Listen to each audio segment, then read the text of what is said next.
Bienvenidos una vez más a este su espacio de análisis bíblico comprometidos con la verdad.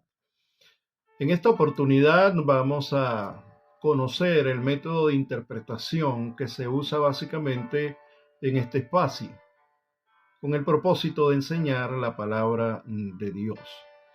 Antes de ello, vamos a leer en el libro de Nehemías, en el capítulo 8, versículo 1 en adelante, con la bendición del Padre, del Hijo y del Espíritu Santo. Amén. Dice así la palabra del Señor.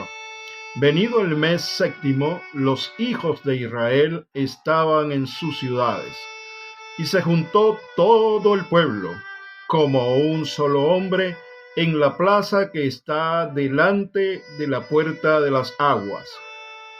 Y dijeron a Esdras, el escriba, que trajese el libro de la ley de Moisés, la cual Jehová había dado a Israel.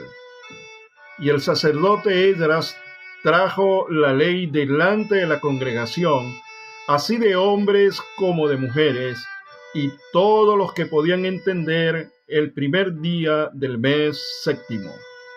Y leyó en el libro delante de la plaza que está delante de la puerta de las aguas, desde el alba hasta el mediodía, en presencia de hombres y mujeres y de todos los que podían entender. Y los oídos de todo el pueblo estaba atento al libro de la ley. Abrió pues Esdras el libro a ojos de todo el pueblo, porque estaba más alto que todo el pueblo. Y cuando lo abrió, todo el pueblo estuvo atento. Bendijo entonces Esdras a Jehová, Dios grande, y todo el pueblo respondió: Amén, amén, alzando sus manos, y se humillaron y adoraron a Jehová inclinados a tierra. Y leían en el libro de la ley de Dios claramente, y ponían el sentido de modo que entendiesen la lectura. Y Nehemías el gobernador y el sacerdote Esdras, escriba, y los levitas que hacían entender al pueblo, dijeron a todo el pueblo: Día santo es a Jehová, nuestro Dios. No os entristezcáis ni lloréis, porque todo el pueblo lloraba oyendo la palabra de la ley.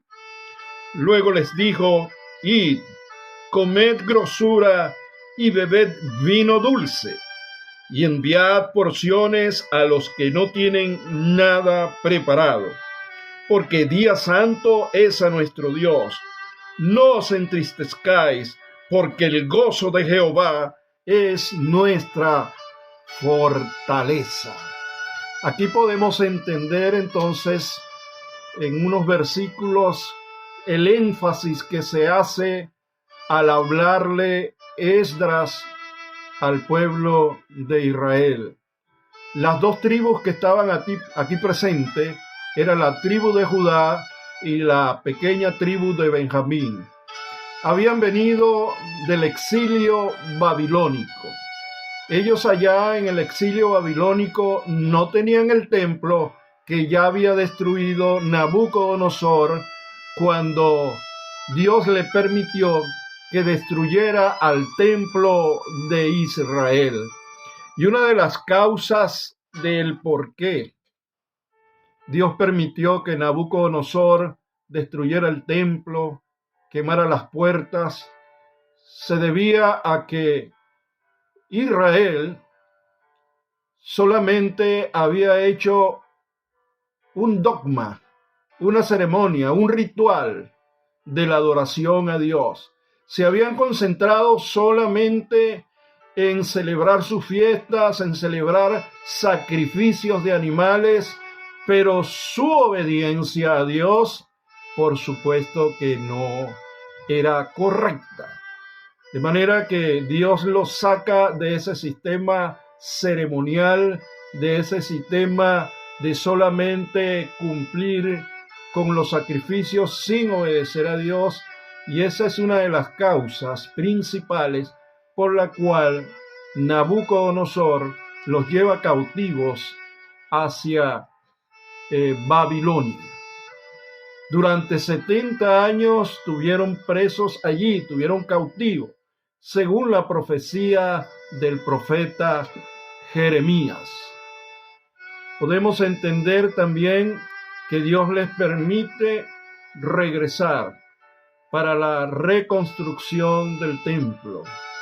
Pero no solamente había que reconstruir el templo literalmente en sus paredes, en su forma, en su estructura, sino que había que reconstruir la fe del pueblo de Dios. Esta fe que había sido golpeada por los acontecimientos del cautiverio. Incluso ellos ya no hablaban hebreo, muchos de ellos, sino que hablaban arameo. El arameo era el principal idioma que se manejaba en el mundo comercial y venía de Babilonia. Ellos, pues, por el cautiverio sufrido, hablaban arameo. De manera que no solamente habría que recuperar el idioma, la estructura del templo, la fe en ellos, sino que había que recuperar el entendimiento de la palabra de Dios. Por eso vemos versículos donde dice que el sacerdote Esdras, el escriba, les hacía entender claramente la palabra de Dios, poniendo el sentido de lo que se estaba leyendo. A través de la historia han existido muchos métodos de interpretación bíblica. Podemos entender que en la interpretación judía estaba el método literal. Este método literal judío era basado en entender la palabra tal cual como estaba escrita. Luego, a través del tiempo, el rabino Baruch Espinosa agregó a la enseñanza bíblica el sistema de poder entender quiénes eran los destinatarios de la escritura, los principales o los primeros destinatarios de la escritura, haciendo diferentes preguntas como ¿a quién se le escribió? ¿O a quiénes se le escribió? En el caso del Antiguo Testamento, él decía, pregúntense a quiénes se le escribió, y por supuesto, los destinatarios del Antiguo Testamento son el pueblo judío. Ahora bien, como antes dije, estaban presentes aquí mientras Esdras enseña la palabra, la tribu de Benjamín en una pequeña porción y en una porción mayor la tribu de Judá. A estos que Esdras le está hablando era la cuarta generación que habían salido después que los medo-persas, en la presencia de la persona de Ciro el Grande, les había dado la libertad y les había permitido no solamente regresar, sino que ellos llevaban provisión para poder restaurar el templo de Jerusalén. Ahora bien, volviendo al método que está empleando aquí el escriba Esdras, es un método literal. Simplemente le lee las palabras de Dios, la palabra de Dios, y les hace entender lo que está escrito literalmente. Eso partió del pueblo judío, pero no siempre fue así. Posteriormente, una vez que se funda la iglesia cristiana allá en el día de Pentecostés, en el siglo I, en el año 30 de nuestro Señor Jesucristo, comienza el método alegórico también a ser usado. En la historia de la iglesia podemos ver que la iglesia de Cartago utilizaba el método alegórico, el cual consistía en espiritualizar y relatar toda la Biblia como que fuese una historia. Eso tiene su lugar.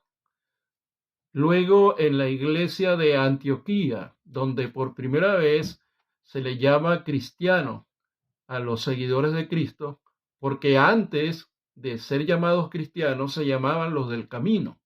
Pero es allí en Antioquía donde se les coloca el apodo de cristiano y lo hacían de una manera despectiva.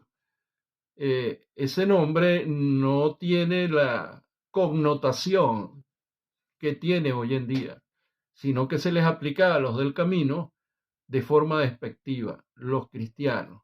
¿Eso por qué se hizo? Porque hablaban como Cristo, caminaban como Cristo, enseñaban como Cristo y obedecían a Cristo. De esta manera, pues, posteriormente surge la etapa patrística, también llamado los padres de la iglesia, donde muchos padres de la iglesia utilizaron el método alegórico y otro tanto utilizaron el método literal. De manera que siempre ha habido esa controversia cuál es el mejor método.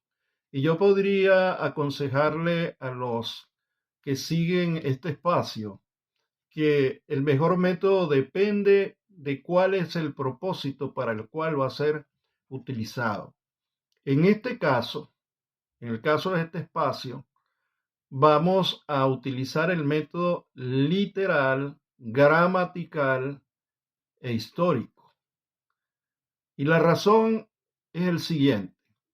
El método literal nos dice que hasta donde nos sea posible, debemos interpretar la Biblia de una manera llana y sencilla, tomando en cuenta lo que la Biblia nos dice, sin agregarle y sin quitarle. De esa manera, pues, podemos entender la mayoría de las personas la palabra de Dios. Ahora bien, existen figuras literarias y existen también imágenes. Ellas aparecen en la Biblia para un mejor entendimiento de la palabra de Dios. Me explico de mejor manera. Una figura pudiera ser esta expresión. Herodes es una zorra. No lo tomamos literalmente porque no es lo que se quiere decir. Se toma a la zorra como la imagen de astuta o el animal que utiliza como medio de sobrevivencia su astucia. Cuando decimos entonces Herodes es una zorra, literalmente lo que nos está diciendo la figura es que Herodes era un hombre muy astuto. También podemos ver muchas figuras en toda la palabra de Dios, porque la mayoría del mensaje de la palabra de Dios está dado en poesía, está dado en poesía hebrea. Y en la poesía hebrea existen muchas figuras y existen muchas imágenes con el propósito de transmitir sentimientos, con el propósito de transmitir emoción. Es decir, no es simplemente la lectura bíblica una lectura rígida y ausente de emociones. No, para eso existe en toda la Biblia el lenguaje figurado y las imágenes. Ahora, ¿qué es una imagen? Una imagen es que tenemos una expresión y esa expresión a nivel del hemisferio cerebral derecho, porque así es que aprendemos, nos trae una imagen. Me explico. Cuando decimos, porque el Señor lo matará con la espada de su boca. Por supuesto que nosotros vemos una espada en nuestro cerebro derecho, pero eso es con el propósito de que el mensaje pase al hemisferio izquierdo y el hemisferio izquierdo interprete la imagen. Entonces, una vez que pasa esa imagen al hemisferio izquierdo, ya convertido en un pensamiento razonado, El Señor lo matará con la espada de su boca. El Señor es Jesucristo. La espada es su palabra. ¿Y a quién destruirá? Aquellas personas que no crean en Jesucristo, lamentablemente, como su único y suficiente Salvador personal. De allí el propósito de predicar y enseñar esta palabra, para que todo aquel que en él cree no se pierda, mas tenga vida eterna. Pero entonces, cuando pasa la imagen al cerebro izquierdo y se almacena allí como conocimiento, sabemos que Dios juzgará y destruirá a todos aquellos que no obedezcan a su palabra, que no la crean. Por eso Juan 3:18 dice, pero los que no han creído ya han sido condenados, porque no han creído en el único Hijo de Dios. Es decir, el Padre nos da el Hijo para que creyendo a través del Hijo podamos llegar al Padre. Es decir, podamos obtener el premio de la salvación, el regalo de la salvación, creyendo en el Hijo. Pero los que no hemos creído o los que no han creído, pues Juan 3:18 les da la explicación de cuál es su destino final. De esta manera, entonces, utilizamos el método literal. El método literal sin desechar el sentido figurado y las diferentes imágenes que están en la Biblia con el propósito no de enrarecer, no de ocultar, sino de colocar el conocimiento bíblico de la mejor manera posible. Es por esto que creo que en el lenguaje figurado y en las imágenes no hay ningún mensaje oculto. Todo está revelado. Y para ello yo siempre tomo el versículo de Deuteronomios en su capítulo 29, versículo 29. Lo revelado es para los hombres. Si esta es la palabra de Dios, yo creo que Dios se me ha revelado a través de esta palabra. Y lo oculto es para Dios. Lo que no está revelado en esta palabra, eso está bajo la potestad de nuestro Dios. Eso es dominio de Él y no mi dominio. Mi dominio debería estar en lo que está revelado a través de su palabra. De esta manera, entonces decimos que el método utilizado aquí es literal, gramatical. ¿Gramatical en qué sentido? En el sentido de que las palabras tienen un significado, pero en sí mismas pueden decir tanto que hay muchas veces no dicen nada. Entonces, las palabras, el valor que ellas tienen está en el sentido que ellas toman y que ellas le dan a la oración en la que ellas están escritas. Puedo explicarme de esta manera. Si usted lee la palabra fe, usted puede decir, bueno, la fe es la certeza de lo que se espera, la certeza de lo que se espera y la imagen de lo que no, la confianza de lo que no se ve. Sí, eso está allí en la carta en la carta a los Hebreos. Pero cuando nos dice más adelante que estemos dispuestos a presentar defensa de nuestra fe de todo aquel que nos pida una explicación y la presentemos con mansedumbre, la misma palabra fe, allí ya no es la certeza de lo que se espera, sino que está hablando de la doctrina. Estén preparados para defender la doctrina en la que ustedes creen, en la que han sido enseñados. Entonces, las palabras por sí mismas es bueno conocerlas, pero mejor es conocer el sentido que ellas tienen dentro de la oración. Ahora bien, esa es la parte gramatical. Ahora tenemos que entender también la parte histórica, porque es literal, gramatical e histórica. Nosotros tenemos que colocar lo que estamos interpretando de acuerdo al tiempo histórico al cual pertenece. De allí tenemos que ver el pasado, por lo menos lo que acabamos de leer en el libro de Nehemías, pertenece ya al pasado del pueblo de Israel.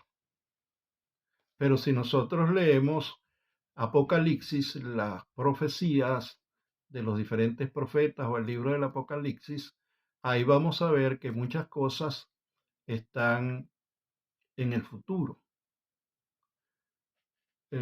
Por lo menos si vemos el juicio del trono blanco que está ya en Apocalipsis capítulo 20, podemos ver que dice porque la tierra huyó, la tierra y el cielo huyeron delante del que está sentado en el trono.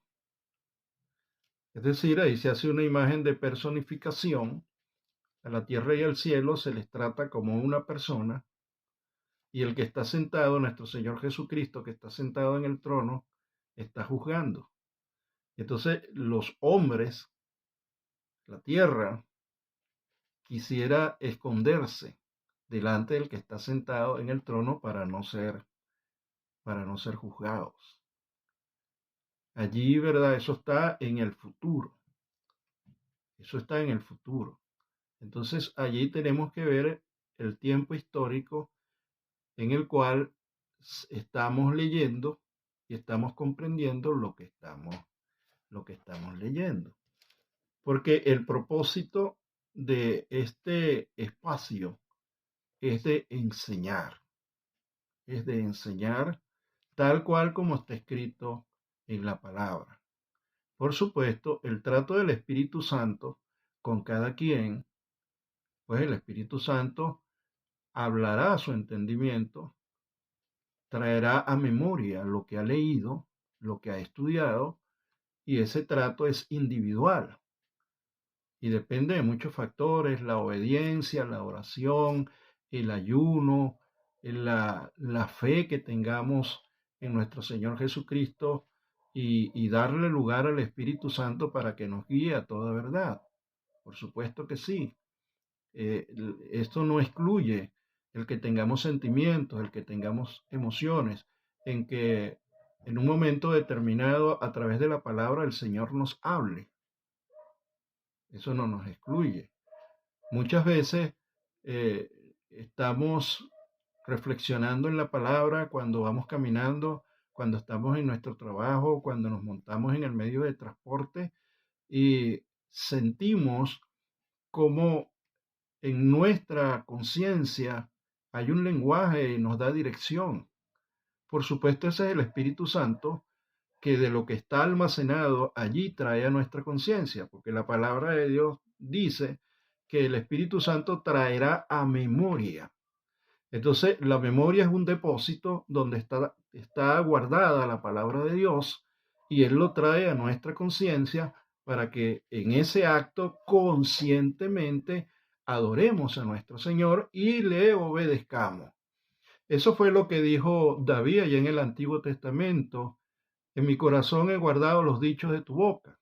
Y usted dirá, pero es que el corazón no tiene memoria, no tiene intelecto, no tiene razonamiento, porque la palabra allí corazón, vuelvo a decirle, fíjese el análisis gramatical, la palabra allí corazón representa al alma. En el alma está nuestro razonamiento, nuestra conciencia, nuestra voluntad, nuestros sentimientos y nuestras emociones. Entonces, cuando David dice, en mi corazón he guardado los dichos de tu boca, en mi alma, y específicamente en mi memoria, en mi mente, he guardado tu palabra. Los dichos de su boca es toda la palabra de Dios. He guardado la palabra de Dios con un propósito: para no pecar contra ti. Es decir, cuando yo voy a cometer un pecado, el Espíritu Santo trae a mi conciencia la palabra que está almacenada a mi memoria, y eso se convierte en una conducta. Esa es la expresión que nos dice la palabra de Dios: por sus frutos seréis conocidos. Es decir, según la conducta que nosotros desarrollamos en obediencia a la palabra de Dios conscientemente, seremos conocidos como cristianos o no. Y siempre viene la pregunta cuando trato de explicar estas cosas: hermano Rommel, ¿es que usted no peca? Sí, yo he pecado, por supuesto.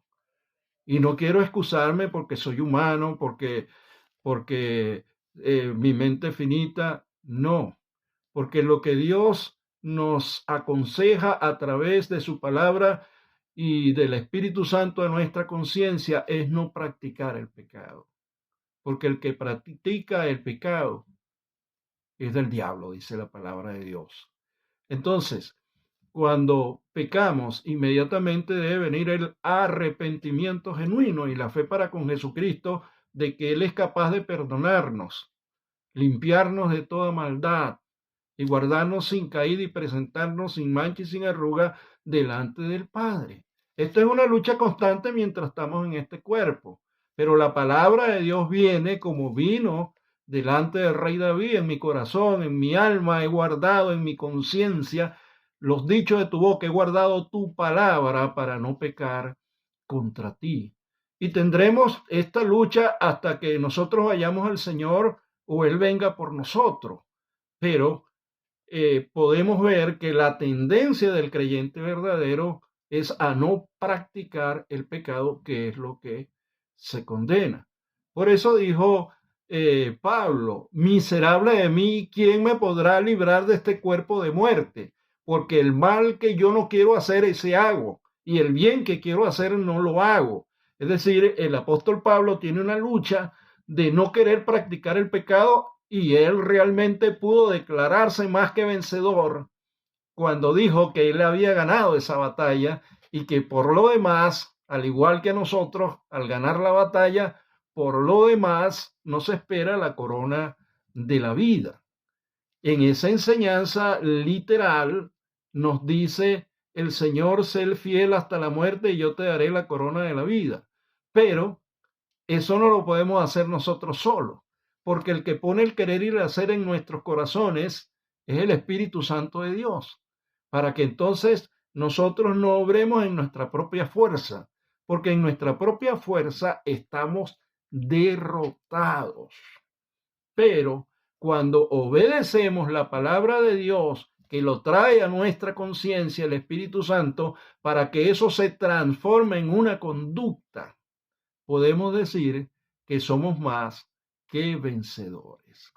Muchas veces me preguntan, me consiguen en la calle las personas, cristianos y no cristianos, me dice, bueno, hermano Rommel, pero si usted cree en Jesucristo como su único y suficiente Salvador personal, si usted cree que Cristo viene por su iglesia, si usted cree que el Señor tiene su vida en sus manos.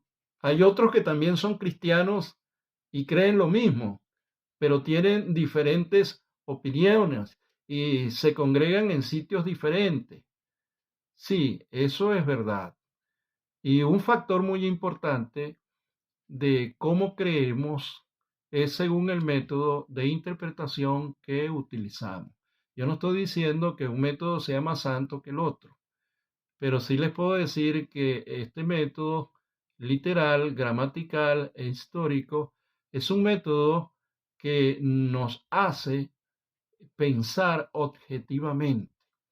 Las emociones y los sentimientos están bien y la Biblia está llena de emociones y sentimientos, pero las emociones y sentimientos pueden distorsionar la verdad de la palabra de Dios.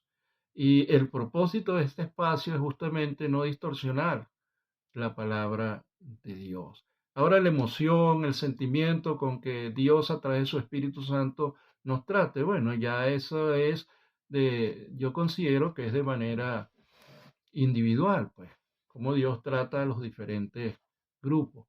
Pero lo interesante es que su palabra sea clara, sea edificante y, por supuesto, no nos desvíe del objetivo final, que es la salvación de nuestras almas. Es compartir la eternidad con nuestro Señor Jesucristo.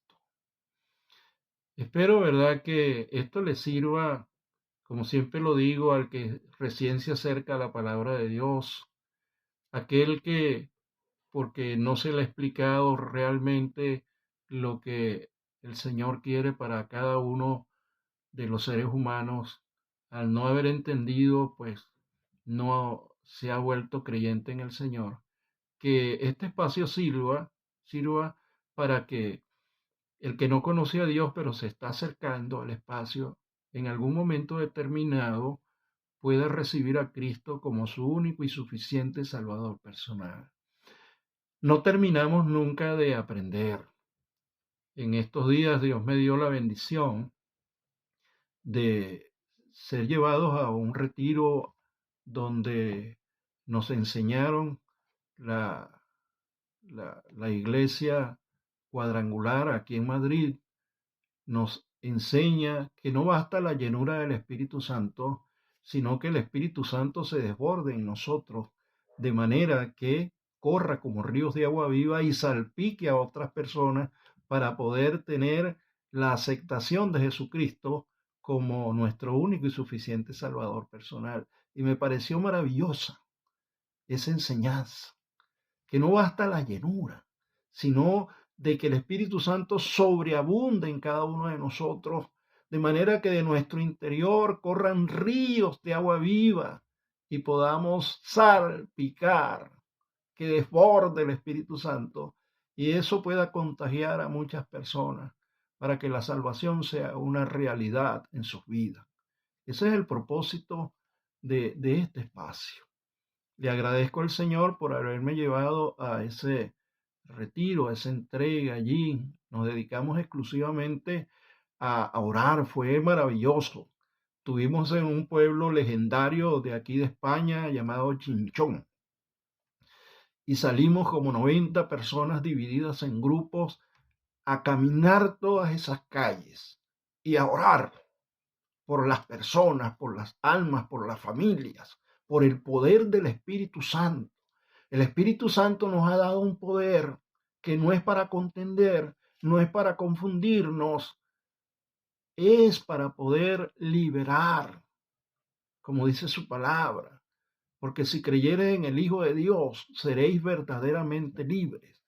Y caminamos a aquellas casas, aquellas calles y levantamos nuestras manos y orábamos y podíamos sentir la libertad de cómo el Espíritu ministraba a aquella población. Fue maravilloso. En, en un segundo tiempo, pues estaremos predicando la palabra de verdad, buscando a lo que el método llama las almas de paz, a que se abran los corazones para recibir a Cristo y que a través de esos corazones se contagien a muchas personas hasta poder tener eh, aquellas puertas abiertas para que la libertad llegue no solamente a ese pueblo, sino a toda España. La libertad que nos da el Espíritu Santo a través de su palabra y por esa libertad que no fue barata porque costó la sangre de nuestro Señor Jesucristo, pero que está dispuesto para todo aquel que cree, España pueda ser liberada de tanta opresión que tiene desde el punto de vista espiritual, que por supuesto se transforma esa opresión en vidas oprimidas, pero solamente al que el Hijo de Dios liberara será verdaderamente libre. Bueno, hemos concluido lo que el Señor me ha dado para este día. Quiero decirles que si quieren enviar preguntas, por supuesto yo, pues dentro de los límites que Dios me ha dado, con mucho amor y con mucho gusto, estoy dispuesto a responderla por la verdad de la palabra y les animo a seguir en sintonía, no conmigo, sino con el Espíritu Santo de Dios a través de este espacio. Para Él sea la gloria y sea la honra. Dios les bendiga, Dios les guarde.